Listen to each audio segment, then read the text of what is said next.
بسم اللہ الرحمن الرحیم اللہم صلی علی محمد وعلی آل محمد وبارک وسلم عن ابن عباس رضی اللہ عنہما قال بت عند میمونة وذكر الحديث وقد تقدم قال وكان من دعاء النبي صلى الله عليه وسلم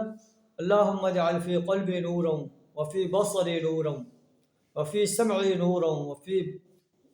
وعن يميني نورا وعن يساري نورا وفوقي نورا وتحتي نورا وأمامي نورا وخلفي نورا واجعل لي نورا۔ حضرت ابن عباس رضی اللہ تعالیٰ عنہ بیان کرتے ہیں کہ میں نے نبی صلی اللہ علیہ وسلم کے ساتھ ایک رات گزاری۔ جب نبی صلی اللہ علیہ وسلم بیدار ہوئے تو آپ نے یہ دعا پڑھی، اے اللہ اللہم اجعل فی قلبی نورا، اے اللہ میرے دل میں روشنی پیدا کر دے، وفی بصری نورا آنکھوں میں، وفی سمعی نورا کانوں میں، وعن یمین نورا اور دائیں طرف، وعن یساری نورا اور بائیں طرف نور پیدا کر دے، وفوقی نورا اوپر، وتحتی نورا اور نیچے، وامامی نورا آگے، وخلفی نورا اور میرے پیچھے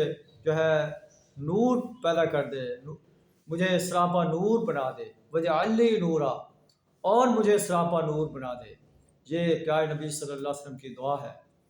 اللہ سے دعا در ہمیں بھی پیارے نبی صلی اللہ علیہ وسلم کی ان دعاؤں کو زندگی کے مختلف لمحات میں پڑھنے کی توفیق عطا فرمائے۔ وآخر دعوانا الحمد للہ رب العالمین۔